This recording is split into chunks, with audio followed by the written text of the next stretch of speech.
Hello YouTube. I am going to talk to you today about the RadRunner. I just purchased it this afternoon.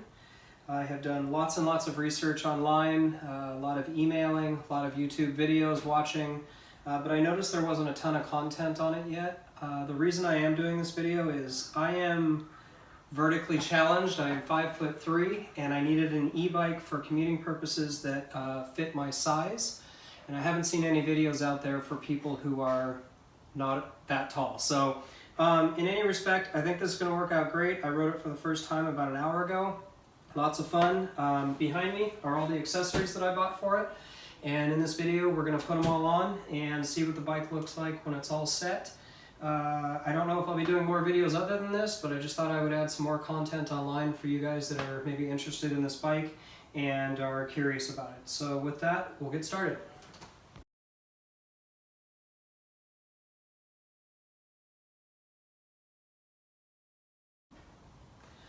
One of the other reasons I'm doing this video, guys, is I haven't seen a lot of content online about the showroom itself for Rad Power Bikes. I have the ability, living about a half an hour outside of Seattle, to go down there, so that's what this video is. It's the interior of their showroom. It's a really, really nice place. All the employees are great. I worked with Shane and Chad. They were both very helpful for me. I've emailed the company a few times. They've been very responsive. I've made a few phone calls. They've been happy to help me there. And so this is just a look around it so you guys can see some content that maybe you hadn't had a chance before. In addition, you might also notice that I ended up with the green bike. In front of me in the video on the showroom was the black one. At the last minute, I decided to exchange it for the green one, and I think I'll be happy with it. Once all the accessories on, we'll take another look at what it looks like. But again, thank you Rad Power Bikes for being as helpful as you were. Had a great experience, and let's get started putting the accessories on. Okay, so before I install all these accessories, I thought I'd share with you which accessories I purchased and a little bit about each of them. The first thing I'll talk about is an additional charging unit. This is $39. A good friend of mine who e-bikes a lot recommended highly that I get an additional charging unit. It makes sense. If I'm going to be doing some commuting, I want to be able to charge at home, also at the office for my way home.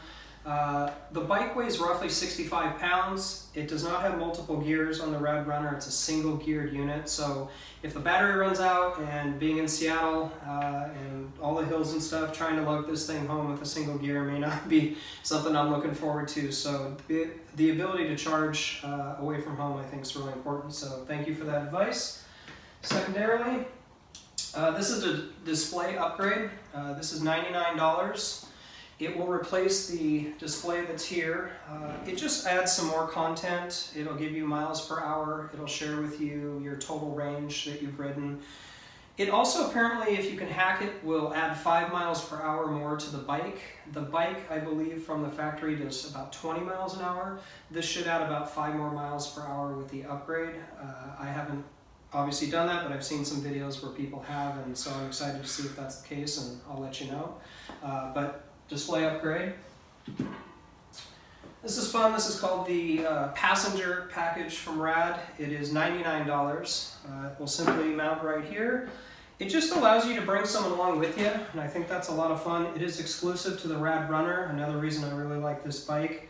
Some other things that come along with it is the seat itself. It comes with these that are called wheel skirts. They're going to mount inside down there to protect your passenger, and you also get these pegs. They are retractable, and they'll mount right here as well.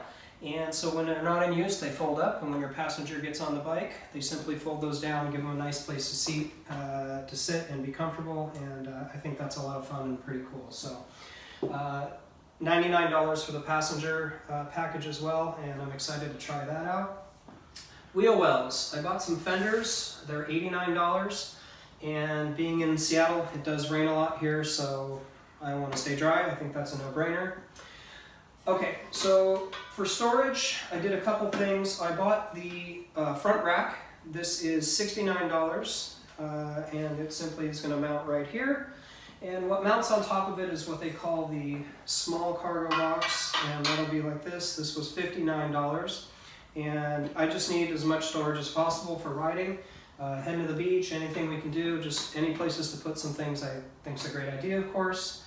And lastly, this here, this is called the center console. This was $99, and of course we'll take a look at it when it's fully done, but it'll mount right there, and the top opens up. It's got some drain holes in the bottom, cup holder, place for your phone, but basically it's just another place to store stuff, keep it out of the weather, and I think it looks great. It's kind of got this little army green motorcycle look about it. I think it's all going to look really well when it's done, so we'll see at the end here. Last but not least, toolkit. This came with the bike. It was in one of the charging unit packages. I think it's just cool that Rad supplied this. I don't know if other e-bikes companies do that or not, but I appreciate it. I think it's great, and hopefully I don't have to use it too often, but toolkit was supplied by the manufacturer. I do want to state that I am in no way affiliated with Rad Power Bikes. I'm just a guy doing a video to try and bring more content out to you guys.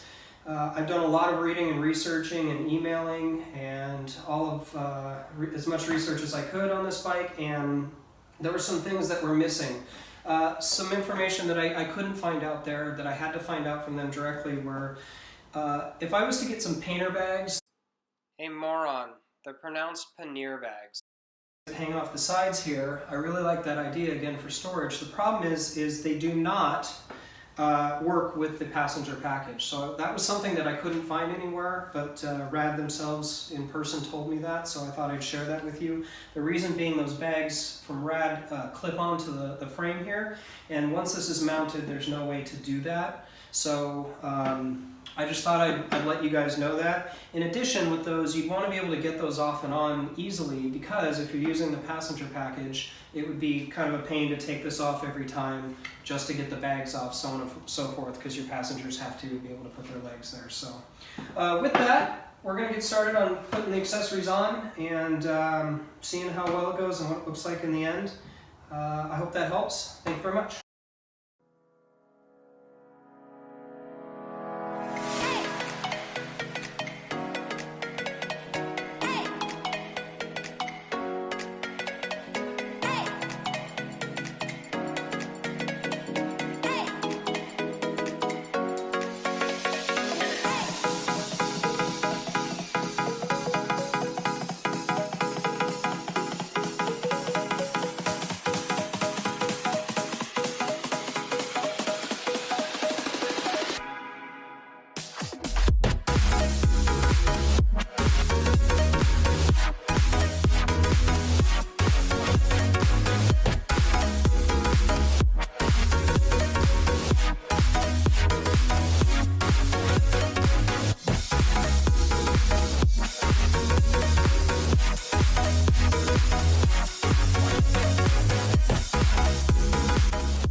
Okay, it is day 2, and yesterday I had just purchased this RadRunner from the showroom in Seattle, Rad Power Bikes. Thanks again, you guys. It was a good experience. Now, whether you guys are considering ordering one of these online or from the showroom, as I had the ability to do so, they don't come with accessories. So previously in the video, I shared with you the accessories that I purchased with the bike. Just after that, I showed a video of a time-lapse, my son and I installing these accessories. For you guys, if you're wondering, it took about 2 hours to put the accessories on. It should have gone quicker, and that's one of the reasons I'm doing the video today, to update you on some ways to save time. Primarily, I want to talk about installing this passenger package and these wheel wells. When we put this passenger package on yesterday, it was after we had installed these wheel wells. In order to install the wheel wells, you have to remove the rear wheel.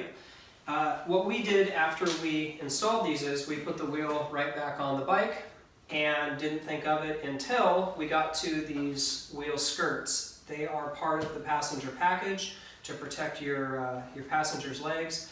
I would highly advise, if you're doing this, to wall the wheels off, to install these at the same time. It is very difficult to get your hands back here.